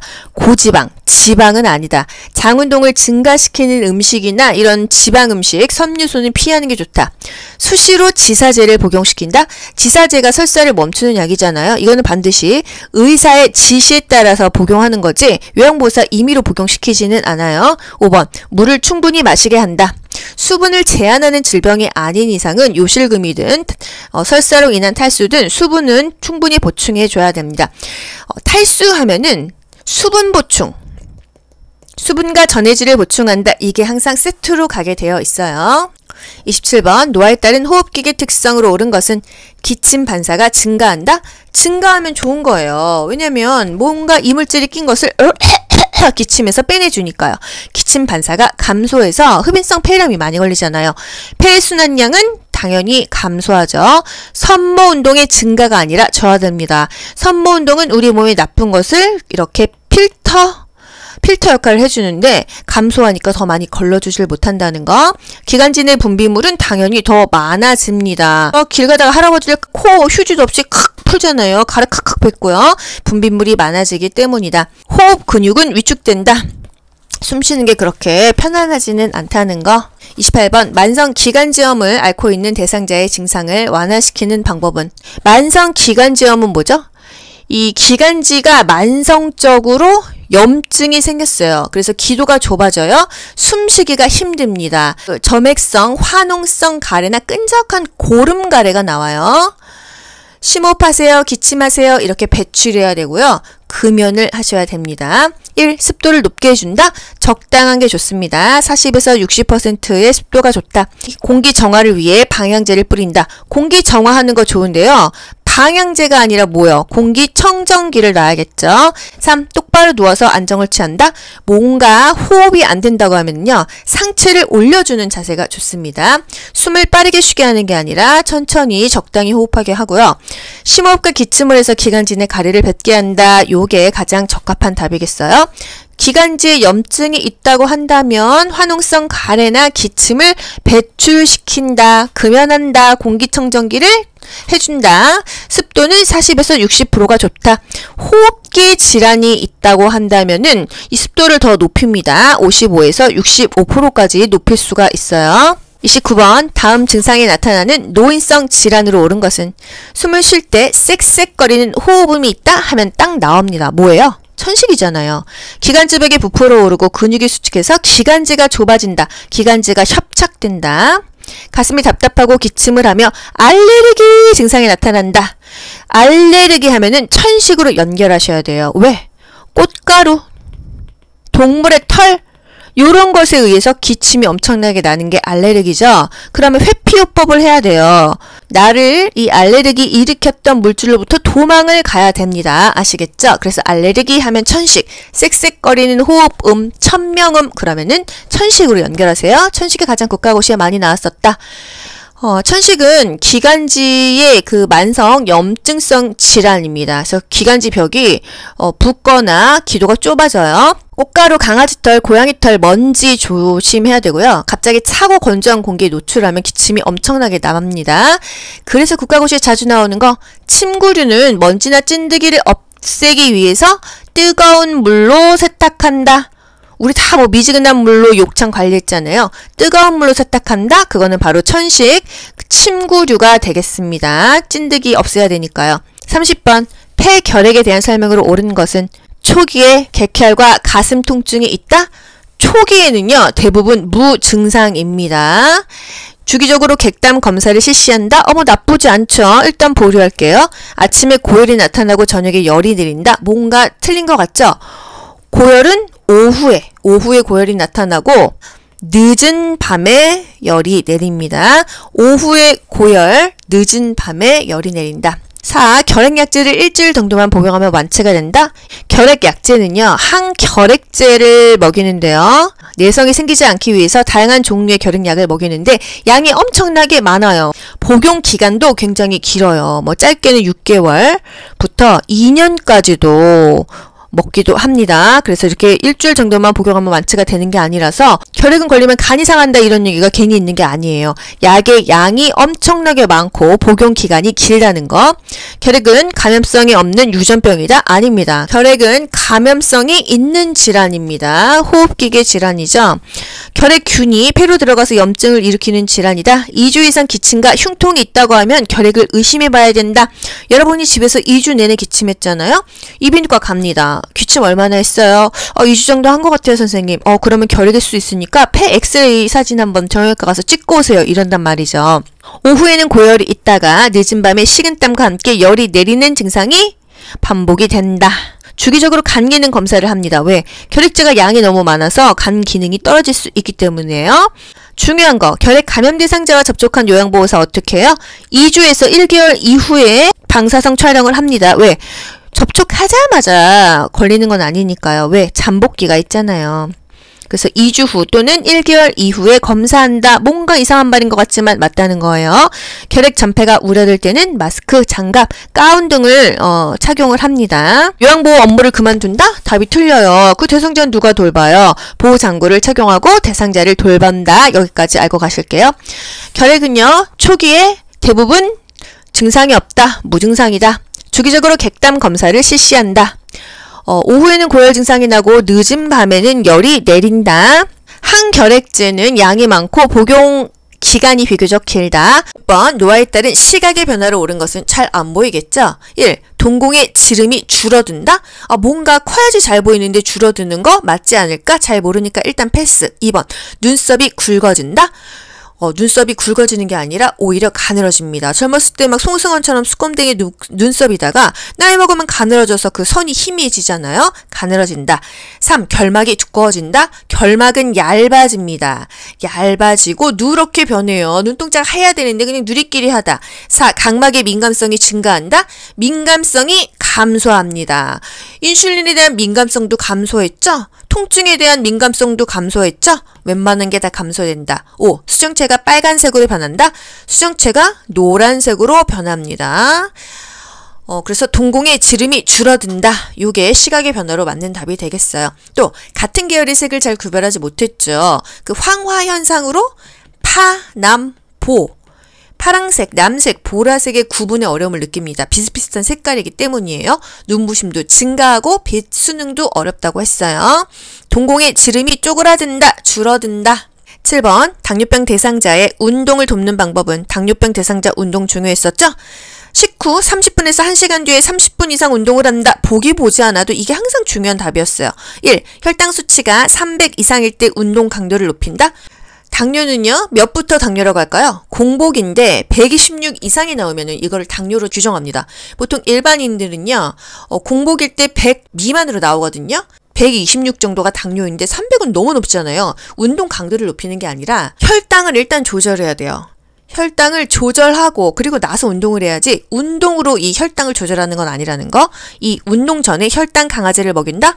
그럴듯하긴 한데 혈당 강화제는 운동 전에 먹는 게 아니고요. 의사 처방에 따라서 먹는 거지 운동 전에 먹는 건 아니라는 거. 3. 장시간 운동하는 등산을 권장한다? 무리하지 않는다고 했습니다. 그 질병에 따라서 운동을 하지 무리한 운동은 하지 않는다 했어요. 무리한 운동은 삼가한다. 공복 시 운동할 때는 고혈당에 대비합니까? 저혈당에 대비하겠죠. 운동을 하면은 당이 떨어질 수 있으니까 저혈당 쇼크가 올 수 있잖아요. 그래서 공복 시에 운동을 하게 되면 저혈당에 대비해라 이거예요. 식후 30분에서 1시간 뒤에 30분 이상 운동한다. 이게 당뇨병 운동에서 가장 중요하고, 여러분 당뇨병 하면은 나중에 합병증으로 뭐가 온다 그랬어요? 발기부전이 온다. 그리고 발 관리를 주의해라. 볼을 일자로 자르라고 했죠? 발톱은 일자로 잘라라. 손톱은 둥글게 잘라도 된다고 했어요. 당뇨병의 4가지 증상이 또 최근 국시에 나왔었습니다. 뭐죠? 다음, 다식, 다갈, 다뇨예요. 쉽지 않나요? 다음, 다식, 다갈, 다뇨. 많이 마시죠. 다식 많이 먹죠. 다갈 계속 목말라요. 다뇨 오줌을 많이 쌉니다. 다음 다식 다갈 다뇨가 당뇨의 증상이고 발톱은 일자로 잘라서 발 관리를 해줘야 된다. 발기부전에 휴유증이 올 수가 있다. 밥 먹고 30분에서 1시간 뒤에 혈당이 올라가니까 그때 30분 이상 운동을 한다. 주 5회 운동을 한다. 이 정도까지요. 8번 안압상승으로 이러면 바로 뭐가 나오죠 여러분? 녹내장 나와요. 시신경이 손상되어 시력이 점차적으로 약해지는 질환은 안압상승이다. 통증이 있다. 뿌옇게 흐려지는 녹각, 각막이다. 각막이 뿌옇다 하면은 녹내장이에요. 9번 수두를 일으키는 바이러스 하면은 사실 딱 나옵니다. 대상포진이죠. 띠 모양의 수포, 통증, 가려움, 자결감, 타는 듯한 통증이죠. 포함한 발진이 일어난다고 하면 이거는 대상포진이 되겠습니다. 대상포진, 수두를 일으키는 바이러스에 의해서 이 피부와 신경절에 염증이 생깁니다. 면역력이 떨어졌을 때 많이 생기죠. 그래서 대상포진 65세 이상이라면 예방접종 맞아라 합니다. 이 자결감 타는 듯이 이렇게 따끔따끔하니 아파요. 그래서 수포가 올라와요. 보통 여자분들 같은 경우는 이 등 뒤 브레이지어 라인 이쪽에 많이 생겨서 본인이 잘 모릅니다. 그래서 허리가 아픈 경우도 있어요. 저희 요양보사 동기 언니가 이 산부인과에서 일을 하는데 간호조무사 자격증도 있었어요. 언니가 산부인과에서 일하는데 그렇게 허리가 아팠대요. 그래서 아기를 뭐 이렇게 막 돌보고 하다가 허리가 너무 아팠는데 알고 보니까 요통이 아니라 대상포진이더라고요. 그래서 살면서 그렇게 허리가 아픈 적은 처음이었다고 했습니다. 이 등 쪽은 잘 안 보이기 때문에 너무 아프다 하면은 좀 누구한테 봐달라 그래야 돼요. 그래서 여러분 대상포진이 온 것 같다 하면 어디로 가셔야 되죠? 피부과로 가셔야 됩니다. 아시겠죠? 다른 과 가면은 이게 치료가 늦어져요. 피부과로 가셔야 됩니다. 초기에 좀 빨리 잡아야지 이게 번지지가 않고 휴유증이 적어요. 한번 대상포진 걸리면 또 어떻게 되죠? 면역력이 떨어질 때마다 또 계속 걸리는 수가 있어요. 그리고 대상포진 후 신경통, 휴유증이 있습니다. 그래서 뭔가 너무 컨디션이 안 좋은 것 같고 평소랑 다른 아픔이 왔어. 그럼 여러분 대상포진 염두에 두시고 피부과 가세요. 65세 이상만 생기는 건 아닙니다. 40세, 50세도 요즘에는 면역력 떨어져서 많이 생겨요. 그래서 자기가 몸이 어딘가 아프면은 피부에 발진이 없는지 좀 확인을 해보세요. 대상자도 아이고 쑤시다 그러면은 또 그냥 뭐 허리 아프겠거니 이렇게 그냥 너무 안일하게 대처하지 마시고 피부를 한번 살펴보세요. 이제 수포가 올라오기 시작하면은 거의 다 대상포진입니다. 10번 다음 중 욕창이 발생할 위험 요소가 많은 대상자.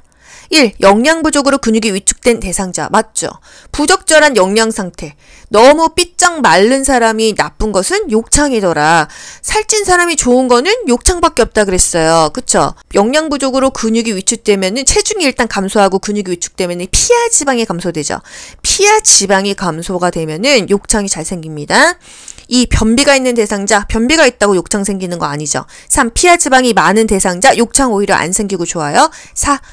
스스로 체위 변경이 가능한 대상자는 얼마나 좋겠어요. 욕창이 잘 생기는 사람은 장기간의 그 와상 상태죠. 그리고 체위 변경이 어려운 사람들 침대에서 막 잘못 끌어가지고 피부가 벗겨졌을 때 욕창이 생깁니다. 5번 요의 변이가 있는 대상자? 내가 그러면 지금 오줌 마려우면 저 욕창 대상자예요? 그게 아니죠. 요실금 변실금이 있는 대상자입니다. 여러분 이거를 뜻을 이해하면은 당연히 아니죠. 우리가 똥 매리고 오줌 마리다고 욕창 대상자가 되는 건 아니잖아요. 그쵸? 요실금, 변실금 있는 대상자. 왜? 습기로 인해서 피부가 손상되잖아요. 미생물이 번식하니까요. 그래서 욕창 발생 위험 요소가 많은 대상자는 영양이 부족하고 근육이 없는 삐쩍 마른 대상자가 되겠습니다. 피하 지방이 많으면 오히려 욕창이 안 걸린다는 거. 정답 1번. 16번 다음 보기와 같은 증상이 나타나는 노인성 질환은 연골의 마모와 관절 조직의 퇴화 상태. 아침에 일어나면 관절이 뻣뻣해진다. 관절을 많이 사용할수록 통증이 심하다. 이거 뭐죠? 관절이 퇴행되는 거죠. 퇴행성 관절염입니다. 그 날씨에 따라서도 아프죠. 또 너무 많이 활동하면 더 아픕니다. 노인한테 가장 흔한 질환이 퇴행성 관절염이다. 무릎이나 허리가 많이 아프잖아요. 그죠? 근골격계 질환 간단히 짚어드릴게요. 노인이 가장 많이 아프다고 하죠? 추간판, 디스크가 오그라들어서 키도 줄어들고 허리도 아프고 무릎도 아프다는 거.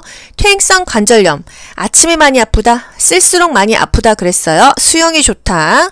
또 골다공증은 걷기가 좋다. 체중을 부하해서 근육을 키워주는 그런 걷기가 가장 좋고 비타민 D를 섭취해라. 고관절 골절은 골다공증 있는 노인이 넘어지거나 낙상하면 고관절 골절이 생긴다는 거. 심장의 수축력 저하 요것만 보면 사실 답이 딱 나와요. 뭐가 나와요? 수축력 저하면은 심부전입니다. 심장이 부전, 원활하지 않은 게 심부전이에요.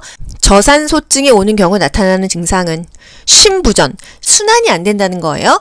그랬을 때 어떤 증상이 나타나냐? 심부전의 증상을 물어봤어요. 언어장애, 보행장애, 의식혼돈, 흉통, 손발의 통증, 뭘까요? 의식혼돈입니다. 언어장애나 보행장애는 뇌졸중인 경우에 뇌졸중의 전조 증상으로 더 많이 오고 있고요. 흉통은 심장이 아픈 거, 협심증인 경우가 많고요. 손발 통증은 뭐 여러 가지 원인이 있겠어요. 하지만 심장의 수축력이 저하돼서 저산소증이 오고 의식이 혼돈됩니다. 그리고 현기증이 나요. 호흡이 곤란합니다. 이런 증상이 있다고 한다면 이게 심부전의 증상이라는 거, 의식이 혼돈되고 현기증, 호흡 곤란이 온다. 저산소증이 오게 되면 이런 증상이 나타납니다. 심부전 하면 여러분 뭐 기억나시죠? 수분을 제한해야 되는 질병 5가지가 우리 교재에 있었어요. 뭐죠? 간, 심, 신, 갑부. 이게 수분을 제한해야 되는 질병이었죠? 간, 간경화. 심, 심부전. 신, 신장부전. 이거 역시 신부전입니다. 이거는 신장애 부전이에요. 갑부, 갑상선 기능 저하증, 부신 기능 저하증이 되겠어요. 간심신 갑부는 수분을 제한해야 되는 질병입니다. 금지가 아니고요. 제한하라, 웬만하면 먹지 말아라, 의사가 먹으라는 만큼만 먹어라입니다. 심장의 수축력이 저하돼요. 이거 뭐라 그랬죠? 심부전이라고 했어요. 심부전은 심장의 수축력이 저하돼서 허약감, 호흡곤란, 부종이 나타나며 계단 오르기, 쇼핑하기 등 일상활동에 어려움을 주고 숨이 차다 그랬습니다. 신체 조직의 대사 요구에 필요한 충분한 혈액을 심장에 보내지를 못해요. 이 수축력이 뭐죠? 심장에서요, 피를 쭉 짜줍니다. 피를 쭉 짜줘서 전신을 돌아요. 전신을 돌아서 더러워진 피를 다시 끌고 들어와서 정화시켜서 다시 심장에서 피를 쭉 짜줘서 펌핑해서 혈액순환이 되는 거거든요. 수축력이 저하돼. 꾹 짜주지를 못하면 어떻게 되겠어요? 순환이 안 되겠죠. 순환이 안 되니까 허약해지고 호흡이 곤란되고 뭔가 순환이 안 될 때 더 붓는다는 거, 그리고 숨이 찹니다. 그래서 일상생활에 어려움을 준다. 수축력이 저하됐다 하면은 심부전이에요. 심장이 부전하다. 고혈압 대상자의 약물 복용 방법으로 옳은 것은 1. 체중이 감소하면 복용량을 줄인다. 그렇지 않습니다. 2. 두통증의 증상이 없으면 약을 중단한다. 3. 혈압이 상승할 때만 약을 복용한다. 혈압이 조절되어도 먹으라고 했잖아요. 4. 혈압이 조절되어도 규칙적으로 약을 복용한다. 고혈압은요, 항상 국가고시에 나오는 거 가장 중요한 거, 조절돼도 약을 먹어라 이것입니다. 혈압약은 꾸준히 먹어야 되지 마음대로 이 약을 더 먹거나 덜 먹거나 중단하거나 하면 큰일 난다는 거예요. 전날 복용하지 않은 약은 다음날 2회분을 복용한다. 약은 따블로 먹지 않습니다. 인삼이나 홍삼, 고혈압과 먹으면 되나요? 안 되나요? 안 됩니다. 인삼 같이 먹지 말아라. 또 자몽 주스랑 고혈압약 먹지 말라고 했어요. 왜? 그 고혈압, 고지혈증의 부작용이 증가하기 때문에 자몽 주스랑 혈압약 먹지 말아라. 인삼과 혈압약 먹지 말아라. 이게 우리 국가고시에서 물어보는 중요한 것들이에요. 노인이 약물에 쉽게 중독되는 이유가 뭘까요? 1. 지방량의 감소. 심장의 수축력 증가, 감소되죠? 간의 대사 능력 감소, 위장의 위산 분비 감소, 신장의 배설 능력 감소. 요거 맞죠? 노인은 신장의 소변 농축 능력과 배설 능력이 저하되죠. 신장은요, 우리 몸에서 배설을 해줍니다. 약을 먹으면 간에서는 해독을 해주고요. 신장에서는 이거를 배설을 해줘요. 근데 배설이 안 돼. 어떻게 됩니까? 쌓이겠죠. 그래서 중독 상태에 빠질 수가 있다. 그래서 노인은 뭐라 그랬어요? 약물에 대한 반응이 민감합니까? 둔감합니까? 민감하다고 했어요. 그쵸? 또 피부는 피하지방이 감소돼서 기온에 민감하다고 했죠. 포도당 대사 능력이 감소해서 인슐린에 대한 민감성이 증가합니까? 감소합니까? 인슐린에 대한 민감성이 인민감. 인슐린에 대한 민감성이 감소한다 그랬습니다. 다 거의 웬만한 게 감소해요. 약물에 대한 반응이 민감하다. 약물에 대한 반응이 민감하다. 피부가 얇아져서 지방이 감소돼서 기온에도 민감하다. 인슐린에 대한 민감성이 감소돼서 당이 잘 안 떨어진다. 그래서 당뇨가 잘 생긴다. 포도당 대사 능력이 감소된다. 여기까지 알고 갈게요. 노인이 약물에 쉽게 중독되는 이유는 신장의 배설 능력이 감소되기 때문이다. 약물에 대한 반응이 민감하다입니다. 노인성 질환의 특성으로 옳은 것은 노인성 질환이요. 1. 초기 진단과 예후 예측이 용이하다? 어렵죠. 2. 질환의 경과가 빠른 급성 질환이 많아요. 길고 만성 질환이 많다. 3. 질환의 원인은 명확하나 치료가 어렵다?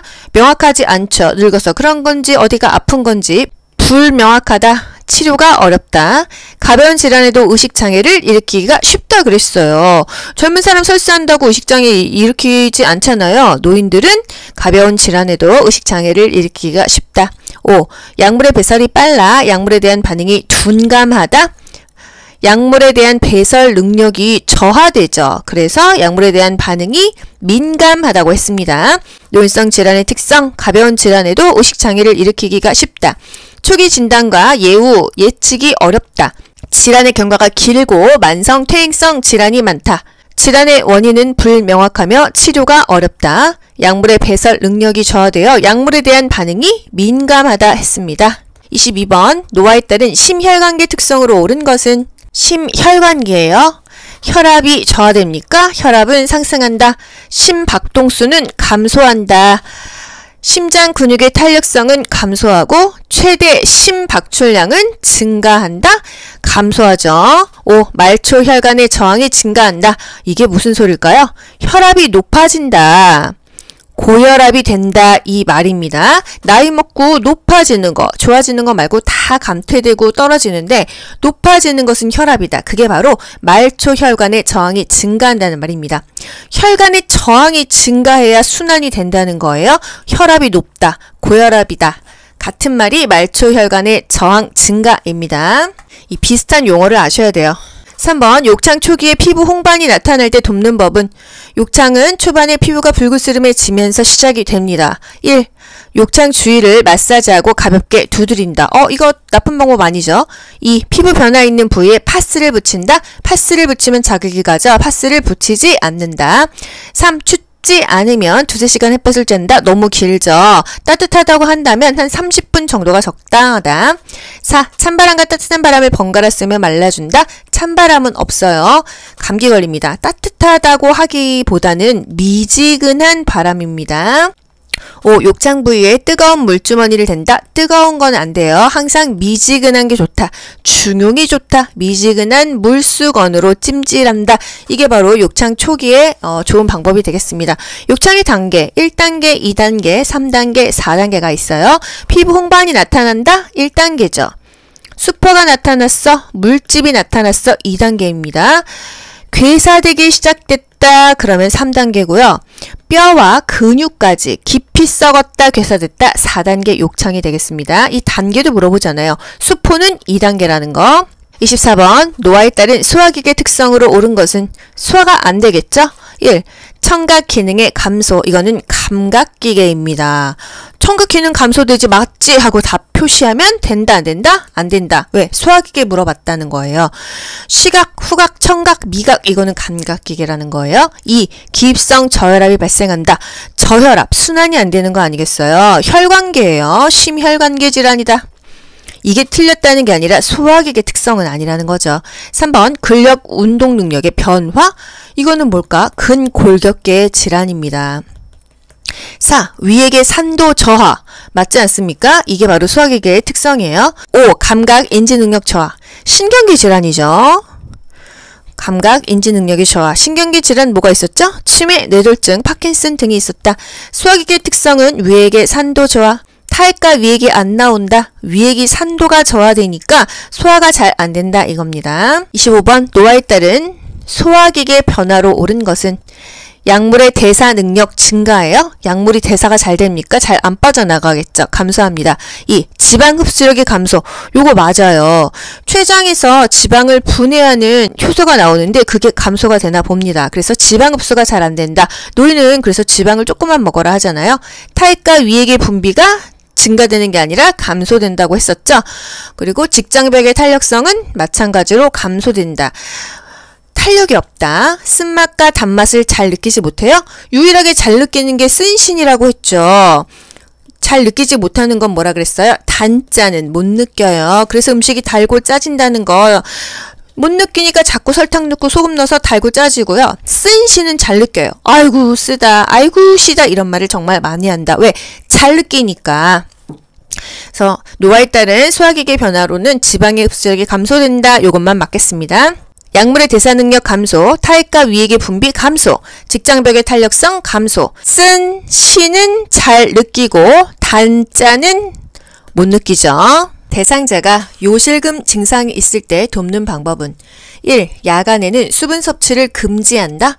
충분한 수분 섭취로 방광 기능을 유지한다고 했어요. 2. 이동 변기를 대준다. 배뇨 훈련을 한다. 요게 오히려 더 적합한 답이 되겠습니다. 3. 골반 근육 운동을 한다. 골반 근육 운동, 골반 근육 강화 운동, 케겔 운동. 요실금에 좋았죠? 요거 맞습니다. 4. 꽉 조이는 옷을 입힌다.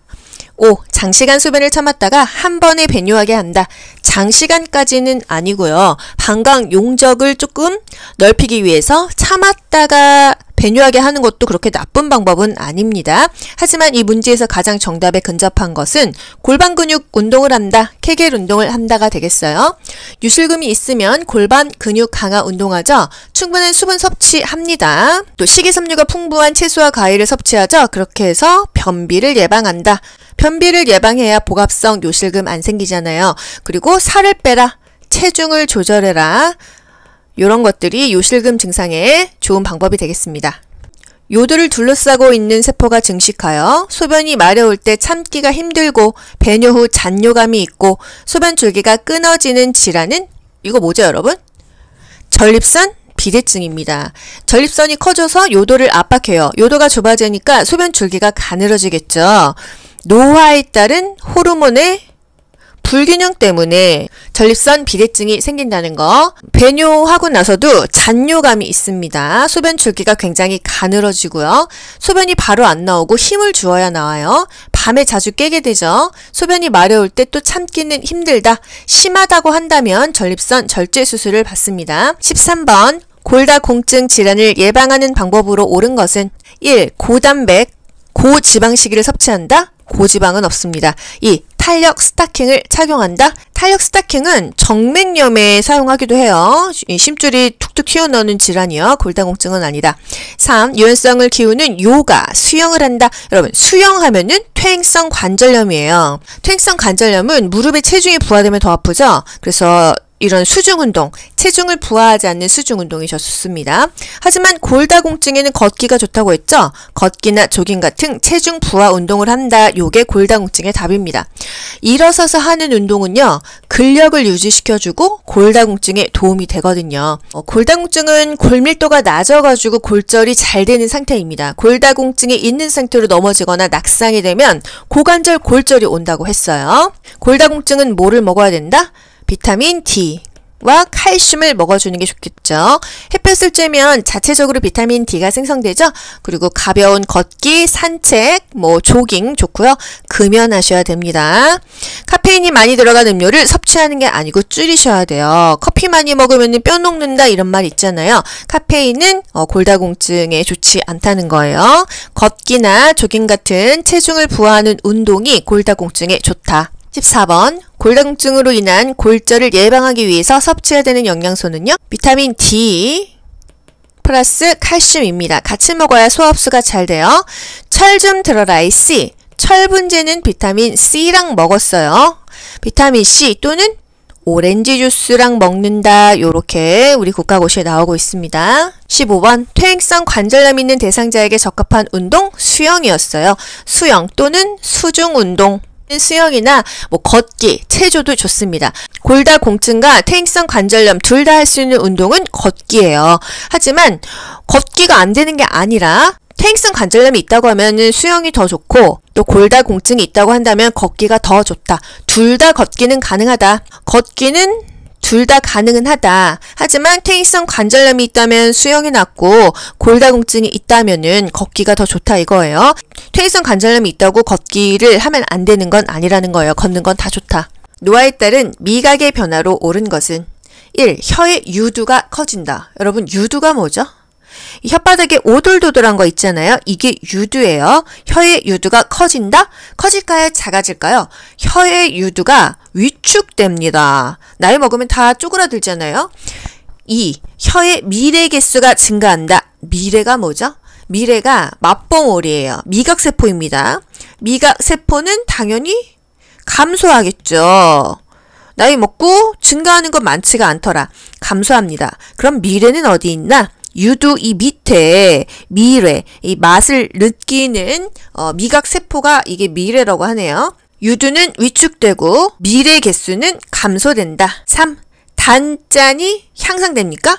단짠, 단맛과 짠맛은 감소된다 그랬어요. 단짠은 감소된다. 그럼 뭐가 늘어나? 인생의 쓴맛과 신맛, 쓴시는 잘 느낀다 했습니다. 나이 먹고 오히려 더 향상되는 건 없는데 쓴맛 좋아요? 신맛 좋아요? 별로 안 좋은 거는 또 증가한다는 거예요. 아이고 써라, 아이고 쉬어라, 그런 말 정말 많이 하잖아요. 쓴시는 잘 느낀다. 단짠은 못 느껴요. 단맛을 못 느끼니까 설탕을 엄청나게 느꼈죠. 음식이 달고 짭니다. 4. 구강점막의 재생이 증가할까요? 어렸을 때는요, 뜨거운 국 먹다가 혓바닥 뒤면은 뭐 한두 시간 만에 났는데요. 나이 먹으면 하루 이틀 간다는 거예요. 재생이 더 안 된다. 5. 맛에 대한 감지 능력이 떨어진다. 맞죠? 뭔가 신체적인 변화는 다 나빠진다. 이렇게 생각하시면 되겠습니다. 2번, 다음 중 노인성 질환의 특징으로 옳은 것은 노인성 질환 특징 중요하죠. 1. 단독으로 발생한다. 단독으로 발생하네요. 단독 발생이 아니고 다른 질병을 동반하죠. 예를 들어서 당뇨가 있어요. 당뇨가 생기면 혈액순환이 원활하지 않아서 고지혈증도 생깁니다. 그러다가 보면은 또 혈압이 생겨요. 이렇게 다 도미노로 계속 질환이 다른 질병을 동반합니다. 2. 경과가 짧고 재발하지 않는다. 짧으면 좋겠죠. 여러분 무릎 아픈 거 날씨 흐리면 또 아프죠. 무릎만 아프나요? 허리도 아프고 손 마디마디 다 쑤시죠. 경과가 길고 재발이 자주 되죠. 재발이 쉽고 경과가 길다. 합병증까지 동반되기가 쉽다. 3. 증상이 뚜렷해요. 이게 늙어서 그런 건지 어디가 아픈 건지 증상이 거의 없고 애매하죠. 4. 대부분 급성 질병이에요. 급성으로 오는 것은 뭐밖에 없다고 했어요. 선망만 급성으로 오고 대부분은요 만성이고 퇴행성 질병입니다. 5. 질병에 걸리면 다른 질병을 동반하기가 쉽다. 맞죠? 다른 질병을 이렇게 동반합니다. 그리고 가벼운 질환에도 의식장애를 일으키기가 쉬워요. 뭐 설사 좀 했다고 우리 젊은 사람들 쓰러지지 않잖아요. 노인들은 의식이 없어집니다. 약물에 대한 반응이 민감해요, 둔감해요? 민감합니다. 그래서 인슐린에 대한 민감성이 감소합니까? 증가합니까? 이게 국가고시에 나왔잖아요. 인슐린에 대한 민감성이 감소한다. 이게 뭐야? 그래서 인민감. 뭔지 몰라도 인민감으로 기억하자고 했는데 이게 국가고시에 떡하니 나왔잖아요. 인슐린이 뭐예요? 혈당을 떨어뜨리는 호르몬입니다. 이 혈당을 떨어뜨리는 호르몬에 대해서 민감성이 감소하면 혈당을 안 떨어뜨리겠지. 그래서 당뇨가 생긴다 이겁니다. 그래서 인민감, 인슐린에 대한 민감성이 감소한다. 질병에 걸리면 다른 질병을 동반하기가 쉽다. 단독 발생이 아니고 다른 질병을 동반하고 재발이 쉽고 경과가 길다. 증상이 거의 없고 애매하다. 합병증이 동반되기가 쉽다. 대부분 만성퇴행성 질병이다. 이거예요. 3번 안압의 상승으로 하면은 사실 딱 나옵니다. 뭐 나와요? 녹내장 나오잖아요. 시신경이 손상되었을 때 나타나는 증상은 녹내장의 증상을 물어보는 문제예요. 1. 통증이 없는 흐린 시역. 통증이 없다 하면은 녹내장이 아니에요. 녹내장은 안압이 상승했다. 통증이 있다. 녹각.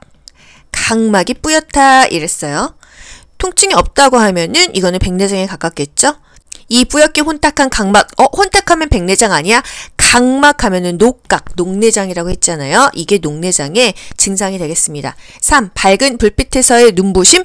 밝은 불빛에서 백내장이다. 비읍으로 기억하기로 했어요. 이건 백내장입니다. 4. 검은 눈동자의 하얀 백태. 5. 한 개의 물체가 두 개로 보임. 요거는 다 녹내장의 증상은 아니라는 거. 녹내장과 백내장 항상 국가고시에 나옵니다. 녹내장은요. 안압이 상승했다. 통증이 있다. 뿌옇게 혼탁한 각막, 녹각 요거 하나만 기억할게요. 나머지가 다 뿌옇다, 흐리다 하는 것은 백내장의 증상이에요. 불빛주의 무지개, 비읍으로 시작하죠? 백내장입니다. 밤과 밝은 불빛에서의 눈부심 다 비읍이죠? 다 백내장으로 기억하시면 되겠어요. 안압 상승, 통증이 있다, 각막이 뿌옇다 하면 녹내장이에요. 4번 노화에 따른 신경계 특성으로 옳은 것은 신경계 특성 뭐 있죠? 치매, 뇌졸중, 파킨슨이 신경계 특성입니다. 1번 신경세포의 기능이 증가한다. 증가하겠습니까? 감소합니다. 2. 정서 조절이 안정해져요. 정서 조절이 불안정해져요. 더 나빠진다. 3. 감각이 민감해집니까? 둔감해지죠. 4. 단기 기억이 감퇴한다. 단기 기억이 감퇴하고 오히려 장기 기억이 유지된다 그랬어요. 그래서 10년 전 일은 기억하면서요. 어제 점심에 뭐 먹었는지 메뉴도 기억 못합니다. 그래서 단기 기억은 감퇴하고 장기 기억은 유지가 된다. 5. 균형을 유지하는 능력이 증가합니까? 감소하죠. 신경계 특성 단기 기억이 감퇴한다. 장기 기억은 유지된다. 이게 맞는 거예요. 5번 노화에 따른 감각기계 특성으로 옳은 것은 감각기계가 뭐죠? 눈으로 볼 수 있는 거 시각, 청각, 후각, 미각 요게 감각기계입니다. 1. 각막 반사가 좋아진다. 당연히 저하되겠죠. 2. 고막이 얇아진다. 얇아지는 거야? 두꺼워지는 거야? 고막이 두꺼워집니다. 두꺼워지니까 잘 안 들리나 보다 이렇게 생각하시면 되겠어요. 둔해지니까 잘 안 들린다. 청력도 감소하죠. 3. 침의 분비량이 늘어납니까? 위액과 타액의 분비가 줄어든다 그랬어요. 4. 후각세포가 증가한다. 후각세포가 감소해서 냄새도 잘 못 맡는다. 5. 통증에 둔감한 반응을 보인다. 맞아요. 잘 모릅니다. 다쳐도 다친지를 잘 몰라요. 감각기계 통증에 둔감한 반응을 보인다. 각막 반사가 저하된다. 고막이 두꺼워진다. 청력이 감소되고 침 분비량이 줄어든다. 후각세포 역시 감소된다. 여러분 모두 합격. 가자. 안녕. 좋아요 눌러주세요.